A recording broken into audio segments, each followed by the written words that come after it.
have mercy, look at how the time And welcome goes. everybody to this episode of the Coming Home Podcast with John Seems Allen. I'm so much And I am your older host, than I Denzel Washington. Wow.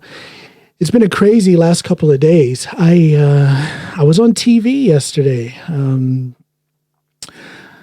One of the national TV stations, it actually started out with a radio interview here in Norway.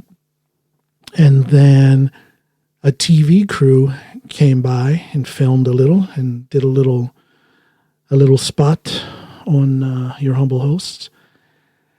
And then that national radio station put up a big article on their webpage, on their Facebook page. And now on Tuesday, I'm going to be on another national TV program where I'll actually be going into their studio. So there's going to be more information about that coming out. It's been crazy the last couple of days. So yeah, I got to expose my inner Denzel being on Norwegian TV here the other day. You know, all of this is stemming from a previous podcast episode that I did. It was episode 28. Another solo Saturday, so to speak, where I was alone on the mic, no guest, and just kind of pouring my heart out, talking about my interpretation of these crazy days, these protests, specifically the protests over the murder, the homicide of George Floyd. So I was talking about that. I had a call to action on that podcast episode, and a big chunk of the Norwegian media saw some value in that. So I want to thank them for giving. Yeah, I guess I got some exposure, but they gave exposure to the cause, and I want to thank them for that. I'm going to do my part. I have a platform now with this podcast, and I'm going to do my part to get the word out about what's happening back home. I'm going to do my part using my platform to shine a light on the problems of systemic racism. Systemic racism. I tell you, language these last couple of days has been an issue. I guess a byproduct of this COVID situation, you know, they've been encouraging folk to self-quarantine or self-isolate if at all possible. And I have been very isolated since March, very little contact outside of my home. Of course, I've been talking with friends on the telephone and, you know, chatting with various guests for these episodes of my podcast, chatting with them on video, on a video link and whatnot. So I've had contact with people, but I've had very little contact of the type that puts me in a situation where I have to speak Norwegian. So to have this radio interview where I went into the the studio at the radio station, and then to have this film crew at my house and to have to speak Norwegian over a longer period of time, good Lord, that was a tiring experience. So although one can be fluent in a foreign language, if you don't use it often enough, I don't want to say I've lost any skills, but I noticed that I had to work, really focus, concentrate, and work to be able to express myself properly. And I tell you, that was actually a big concern of mine as far as the TV, the TV interview, you know, with the TV crew coming into my home. Boy, that was intense. Besides having the stress of having to speak Norwegian the whole time, I tell you that reporter, that TV reporter, really put me on my toes. He had a way of questioning. He had a line of questioning that was extremely challenging. I'm not saying that he was trying to do anything underhanded in that. He was just being a good journalist, and he was asking some very pointed questions. And he was, you know. It's almost, and I don't want this to sound wrong, but it's almost as if the answer I gave it wasn't good enough. So he would dig a little bit more and force me to answer with an even more clear answer. And again, nothing underhanded about that. He was just being a good journalist. So hats off to the gentleman from NRK TV. What an experience. It's very surreal. Never in my life did I think that I would ever be in a position of influence on such an important topic. Never in my life did I think I would get national exposure for doing something so simple as a podcast. So, yeah. So I have one more date where I have to pull out my inner Denzel Washington and make myself prepared for television here. So that's coming up next week, Tuesday. What is that, the 10th of June, something like that? Yeah. So I'm sure I'll have some comments and some thoughts after that, and I'll get back on the air here probably with another solo episode and talk about that, let you guys know how that went. But, it's one thing for me to get on the air and give my opinion about things and talk about things and have a call to action, but none of this would be possible without the help of some people because I've talked about this before. I am not technologically inclined. I have my mixer here. I have my microphone. I know how to upload these episodes to the interwebs, to my website, which is johnallenpod.com, JOHNALANPOD.com. You can find my podcast episodes there and everywhere you listen to podcasts. So there's a little advertisement for myself. But it's one thing for me to talk into this microphone, but there's some people who have done some very important things like, setting up my website, helping me with the graphic design of my logo and all that stuff. So a shout out to some very important people. Miss Tiffany Troutman. She's been a guest on a podcast before. She's just a wonderful person, a pillar of support for me in my endeavors as both an artist and as a podcaster. She's been instrumental in helping me build up my website. Thank you to a newfound friend, Mr. Michael Wexler, actually to the entire Wexler family. They're coming in one after the other with words of encouragement and some private messages and private conversations.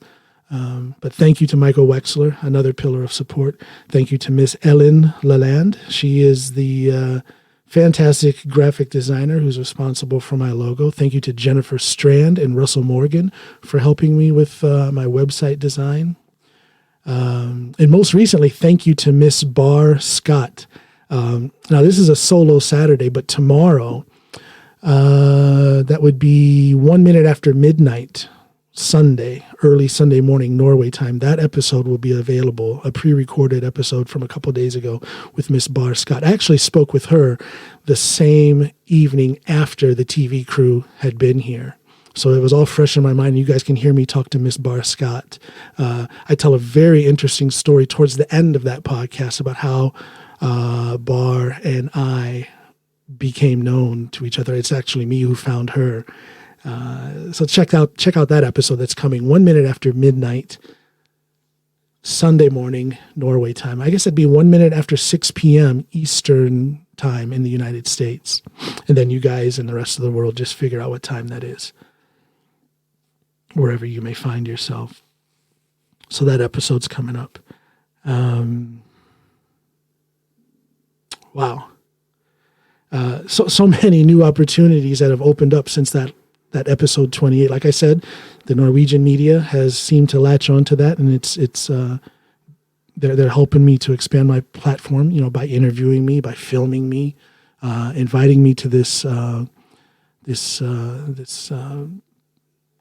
breakfast television program that's coming up on Tuesday at a national TV station. But in addition to those opportunities, I've had 3 different schools here in Norway who have invited me in to give like a lecture or a seminar. Unfortunately, by video, I would much rather be there in person. But because of time and distance, I'm just not able to get in there. Now, I've already had one of those seminars with a bunch of 9th graders at the international school here in Norway, down in Kristiansand, Norway. And it was fun, but it was challenging. These kids had some fantastic questions. They were basically really putting it to me with their very pointed questions about my view on the current situation in the United States and also of my experiences. Boy, they had me digging up stories from my childhood. Their questions, they just dragged a good deal of information out of me. So hats off to those fantastic students down at the international school in Kristiansand, Norway. What a positive experience for those kids. It's not often that they would get to, I don't know. I'm not trying to say I'm anything special, but I am in a certain sense unique for those kids because it's not every day that they'll get to talk to someone who is a Black American, a Black man, also a former police officer. That's a interesting combination for those kids. And so I thank them for their interest, and I thank the teachers for that invitation. So just some very intelligent questions from those kids. They put a guy back on his heels and made him think for a minute, and there's nothing wrong with that. Wow. You guys have been watching the news. You guys have been online. Some of you have been on the ground. And you see what's going on. You see what's going on in the States. I don't know, I have a positive feeling. I think that the current strong protest that we're seeing is going to lead to some meaningful change. And I think we've seen the beginnings of that meaningful change already. I have. Have you? I'll give you an example of meaningful change. Well, actually, in all honesty, I don't know if this is meaningful change, but let me just tell you. The NFL commissioner, what's his name? Roger Goodell, gave out a statement. He was on video giving this statement, and he pretty much admitted, he said that the NFL was wrong. He said, we were wrong to not support our Black players in the NFL and recognize their concerns about the plight of Black America. We in the NFL, he says, we acknowledge that there is such a thing as systematic racism, and we acknowledge that Black lives matter. Now, for those words to come out of such a powerful man as Roger Goodell, to me, that is eye-opening. To me, that tells me that the winds of change are blowing in the right direction. Because it seemed to me, I don't know the man's heart. I don't know what Roger Goodell has in his heart. I don't know the man. I don't know anyone who knows the man. But what I do know is that for years, he did not once give any verbal support towards the fight against systematic racism. He gave all indications that he did not believe that there was such a thing as systematic racism. So that he turns and does the exact opposite and says in his own words that there is such a thing as systematic racism. Black lives do matter, and we were wrong for not supporting our Black players. I think that's huge. I think that's huge. I think that can be a catalyst of change for some individuals. Now, it remains to be seen how serious this man is, Mr. Roger Goodell. It remains to be seen how serious he is.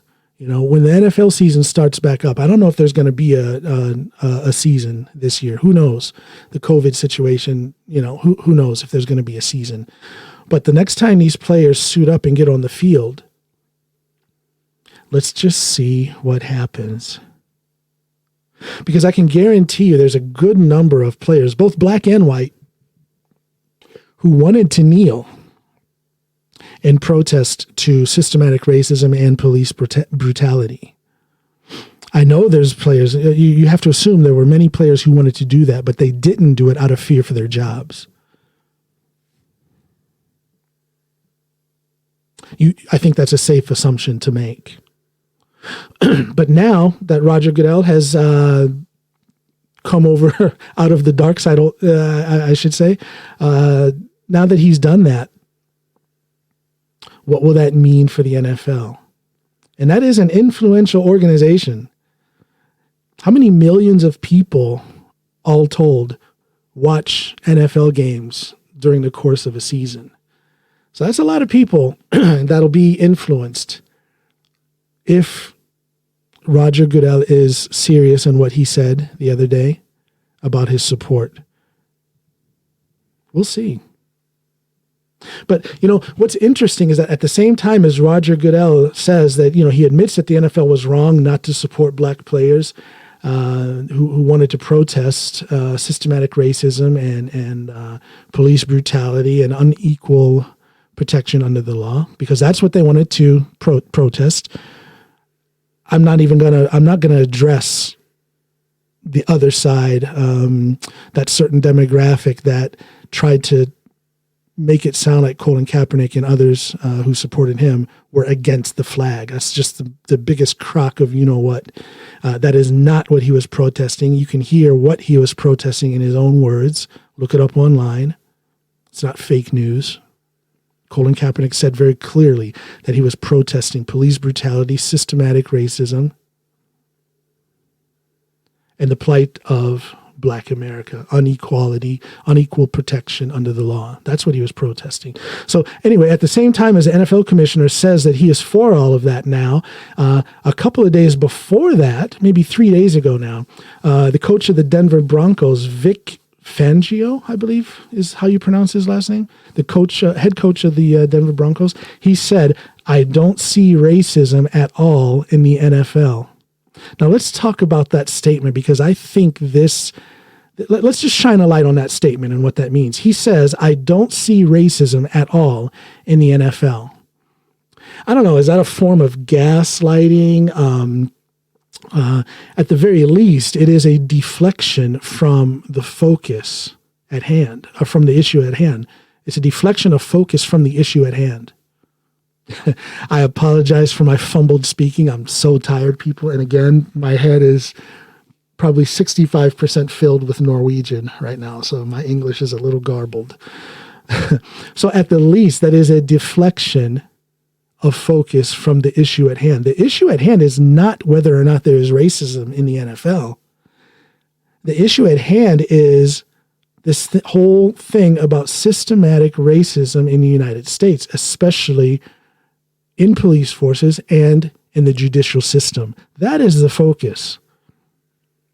So I see a lot of people hanging themselves up. Well, the coach of the Denver Broncos, Coach Vic, he says he doesn't see racism at all in the NFL. He probably doesn't. I'm not an NFL player, but I would think that most NFL players would agree that there's no problem with racism in the NFL. That's not the issue.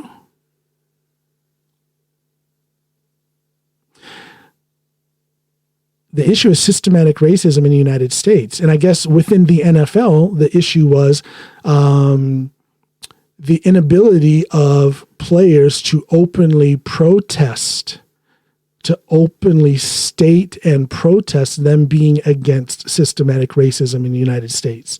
That's the issue, not whether or not there was racism at all in the NFL. I see too much of that.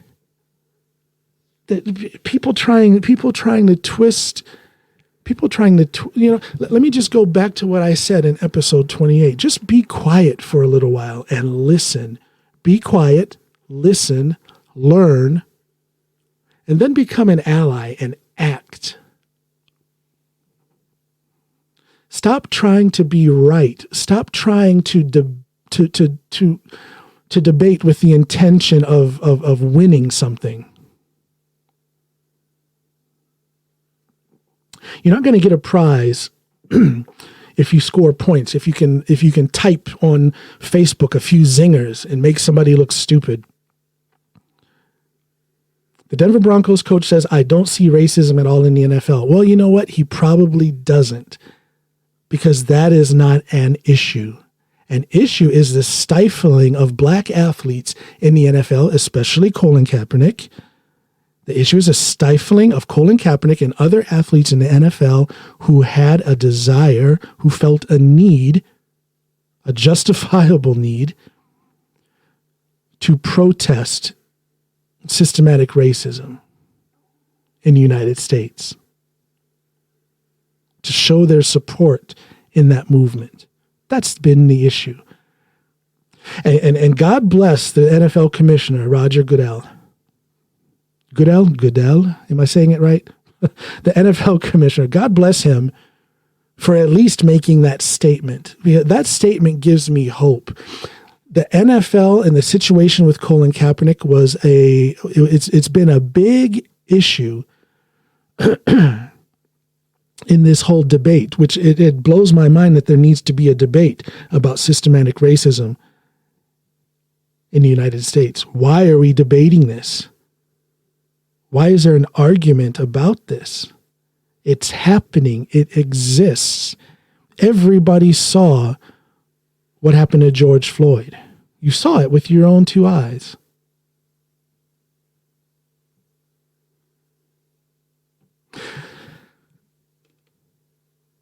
The NFL has failed to acknowledge systematic racism until now.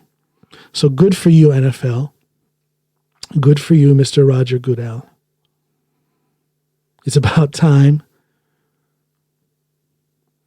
And for those who are criticizing, let me defend Mr. Roger Goodell for a moment, because folk are criticizing him, thinking that he's saying this for financial reasons. You know, the NFL has been losing money all along. They're probably going to lose even more money unless they make some sort of a statement now. Okay, I get that, but let's give the man a chance.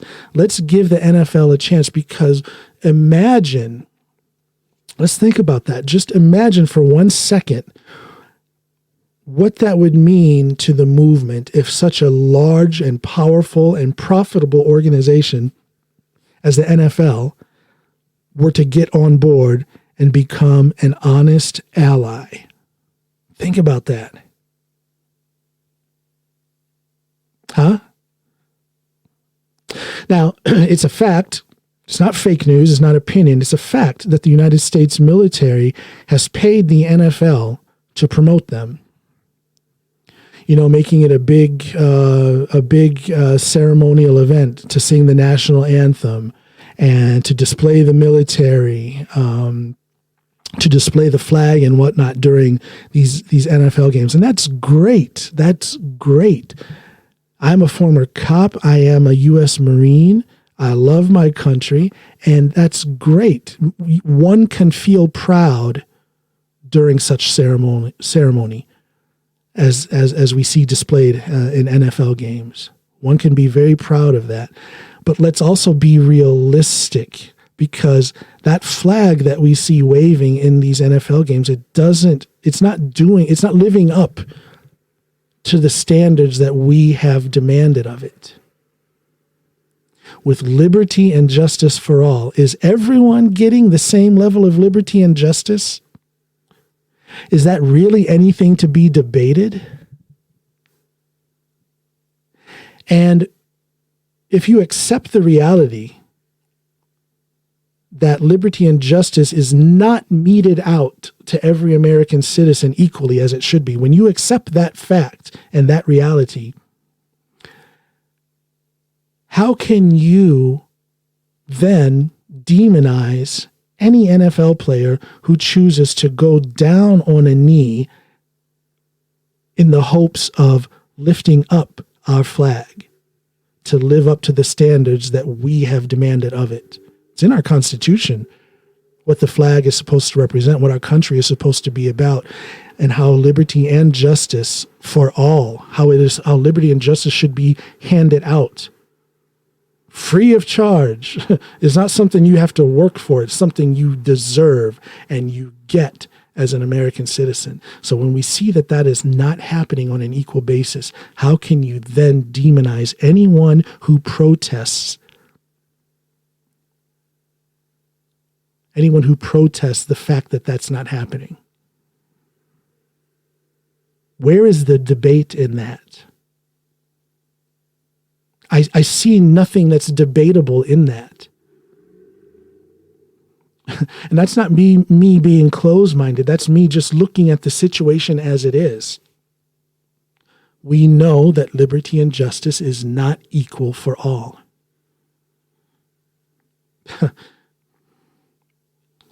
Wow, well, that's kind of on the nose, John. That sounds kind of radical. Well, yeah, maybe.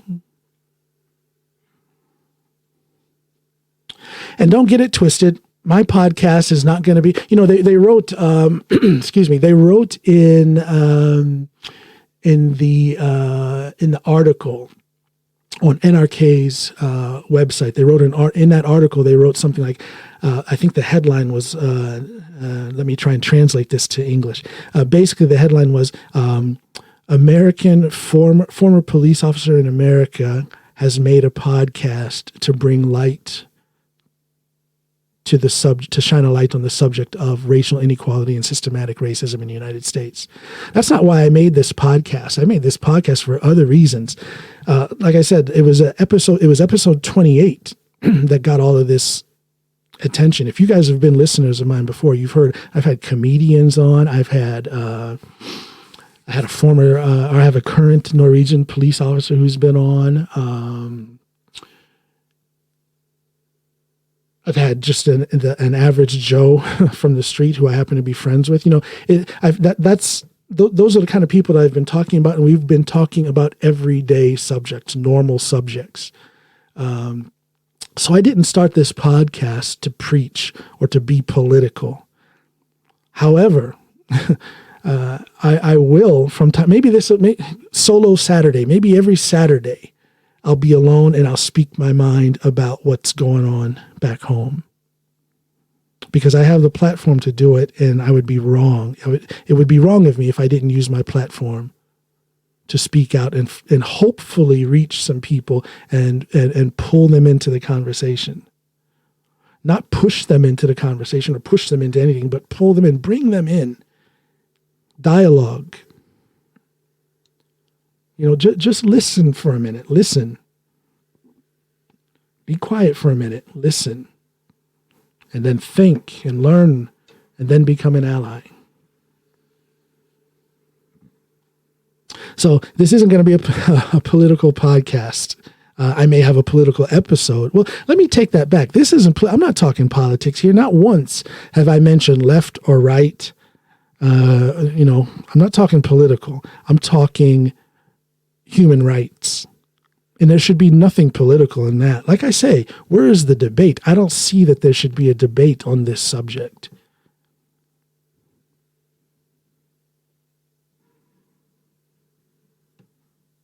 It's a problem. We have a problem that needs to be dealt with. We have a problem that's been sitting there for several hundred years, and it's time to fix it. So, again, hats off to the NFL for finally acknowledging that there is such a thing as systematic racism, and for finally admitting that Black lives do matter. So, moving on to the police departments of the United States. Here's an interesting thing. In 2008, 2015, and 2017, the FBI came out with a report stating that police departments all over the United States are being infiltrated by white supremacists and white nationalists. So again, this issue with systematic racism, and systematic means throughout the whole system, but talking about police, when the FBI has stated, the head police organization in the United States, they have stated that police departments all over the country are being infiltrated by white supremacists and white nationalists. When they have said that, how can you then, if you accept their data, which I see no reason not to accept this data, and you can't say it's some kind of conspiracy to bring down the current president, because their report from 2008 and 2015 was it predates the current administration. So you can just drop your conspiracy theories. The FBI is saying that these right-wing white supremacist groups have infiltrated police departments all over the United States. When you accept that, if you accept that as a fact, which any clear-thinking person would do, when you accept that as fact, how could you then not see that there is a problem with systematic racism in the United States? Police departments from according to this FBI report from 2008, 2015, and 2017, police departments are infiltrated by these people.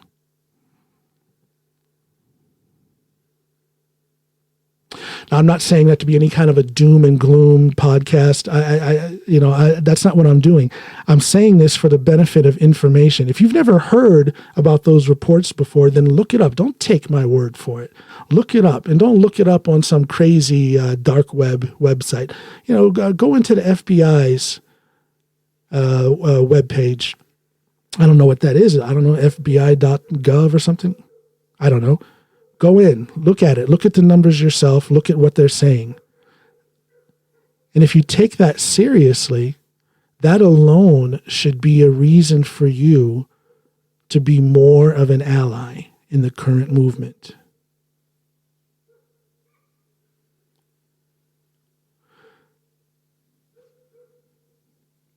That's very interesting. That is an interesting set of facts. When you first accept it as fact that what the FBI is saying, and then you have to wonder if you are a white supremacist or a white nationalist and you infiltrate the police, and that infiltration process, there's nothing mystical about it. They simply apply to be a police officer, and then they go through the police academy and they get their job as a police officer. That's how easy it is.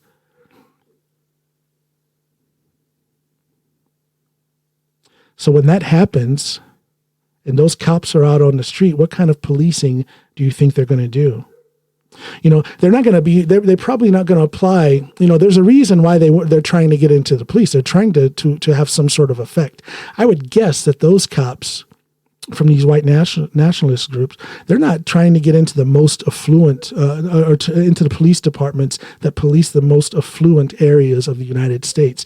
They're probably going to want to get into places like, I don't know, I'm not going to name any departments, but departments that maybe are policing a majority, where a majority of their neighborhoods are black or brown, because they have some sort of animosity towards black and brown people. That's in their rhetoric, that's in their dogma, that's in their literature. So I would imagine that they're going to be police officers in those kinds of areas so that they can do their nefarious deeds as racist police. Now, I don't know the numbers. I don't know how many of these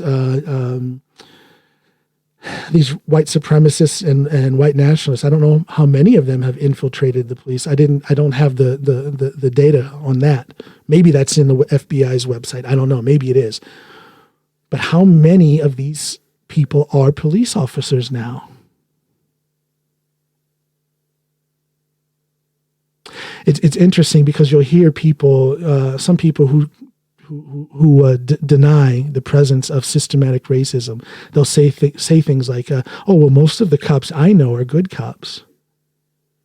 And my answer to that is, yeah, most of the cops probably are good cops, because my inkling is this: most of those white supremacists who are infiltrating the police, they are not policing in those neighborhoods.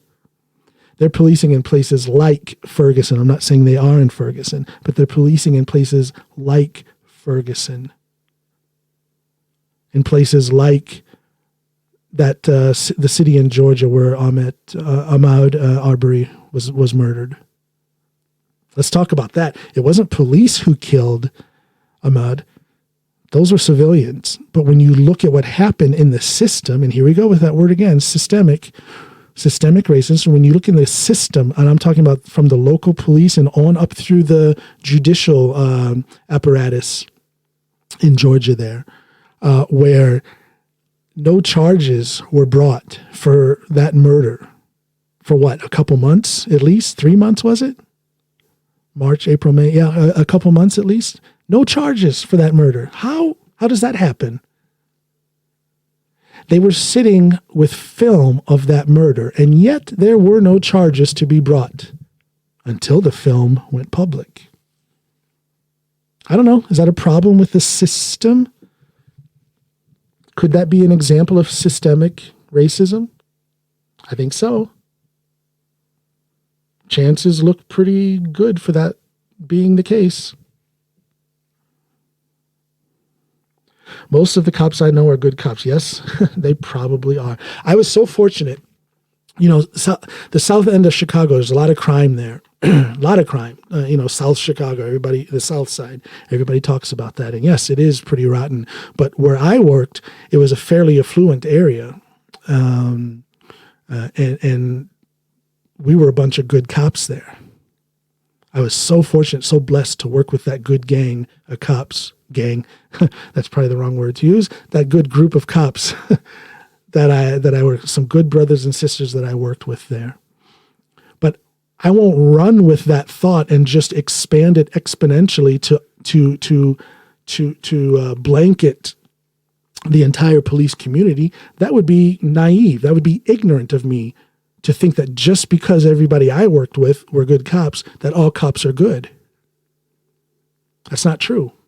And yet we see people out there I'm not even going to call it the political debate, in the online debate, flexing their online muscles and claiming that any protest against police is wrong, or protest against police brutality or systematic racism within the police force is to be anti-police. I'm not speaking these words because I'm anti-police. I'm pro-police, very much so. But I'm anti-corrupt and racist police. I'm anti-systematic racism.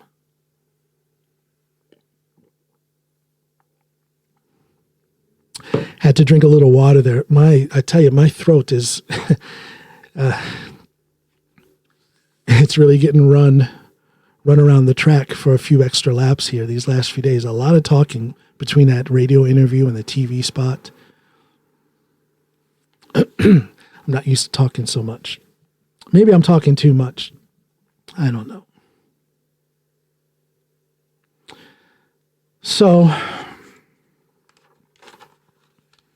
systematic racism. I know why I've been wanting to call it systemic racism.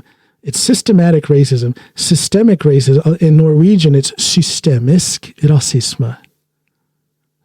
Systemic. Yeah, systemic is wrong. It's systematic. Thank you. It's not easy. It's not easy. As Norm Macdonald would say, I don't know too many words. Here's another thing that bothers me. And again, excuse my voice. I'm starting to lose it, so I got to wind this up. I'm starting to lose my voice. I'd like to ask a rhetorical question. Why does it matter what kind of past George Floyd or Ahmaud Arbery had? Why does that matter? It's starting to float to this. They came out not right away, but after a while with Ahmaud Arbery about little things, little encounters with police that he had, and now they're doing it with George Floyd. I think I saw that someone posted online a series of arrests or encounters from like 1997 up to 2005. And I was thinking, what a weak flex that was. When you see that someone's criminal record stops in 2005 and it's 2020 right now, that means that they've had at least 15 years without any negative police contact. And to the best of my knowledge, from what I'm seeing from his family and friends, this man, yes, he did have a past at one point that was rather, somewhat blemished with some negative contact with police. Some relatively minor criminal activity. But why is that an issue when for 15 years, look at what a role model he was, what a figure for peace and self-control he was known for down in Houston and also in Minneapolis. Tons of people coming forward and talking about what an inspiration he was for them. Why can't we talk about that? Everyone has a past. Everyone has a past. And that past may not be so good, but what about their present? What about their not so distant past? What has he been doing for the 15 years after 2005? Again, if I'm correct, I believe that this person posts online, his last criminal his last criminal action, or so to speak, was in 2005. So that means he's had 15 years of no contact with police, and from what I hear, nothing but positive commentary from people in his neighborhood, his family, and his friends. Why does it have to mean so much what kind of a criminal past a person had? This is yet another black man, unarmed, who was killed, and this time over a long period of time, almost 9 minutes, slowly killed in front of our eyes on TV. Let's stick to the issue at hand.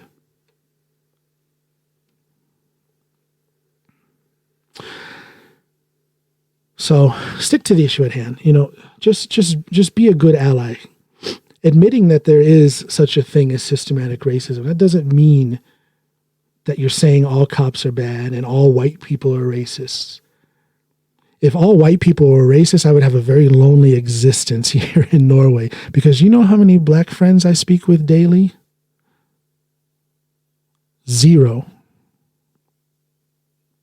I have black friends. There's a few black Americans that are spread out all over Norway, but they're Facebook friends, and some of them I feel very close to. We have some good conversations, and we video chat and whatnot. But because of the distance, I've never seen them, never met them, never shook their hand. So if I saw a couple of people here in Norway making some comments from the article that was put on NRK's website. Already, and I just turned it off. I don't want to see the comments, but I saw the first couple of sentences, and basically they're trying to throw that so-called reverse racism thing out there, trying to jump on me for talking about these things on my podcast. Well, you know what? Just because I talk about racism, systematic racism, I'm not saying that all police are bad. I'm not saying the entire judicial system is bad. I'm not saying all white people are racist. I don't hate white people because I for challenging them to stand up and be a better ally. There's no hatred in that. Why would I invite someone to be an ally if I hated them?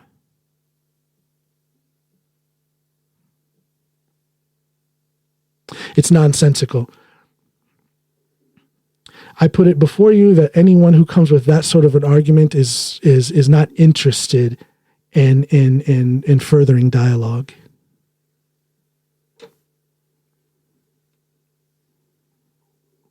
Just listen to the concerns of the minority. If you're in the majority, listen to the concerns of the minority, please.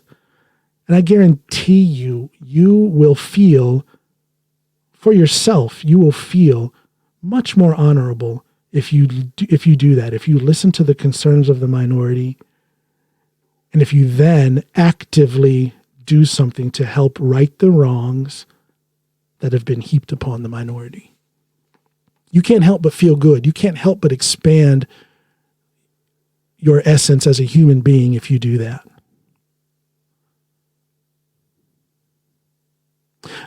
Be somewhat of an egoist and do something that's going to be good for you. Okay? Listening to the plight of the minority and becoming a good ally is going to be good for you. You're going to feel good.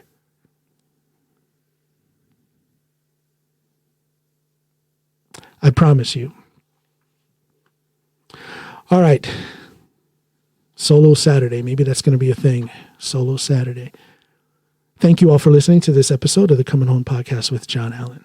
I am John Allen, not Denzel Washington. Well, I'm going to be Denzel Washington on Tuesday on TV here in Norway.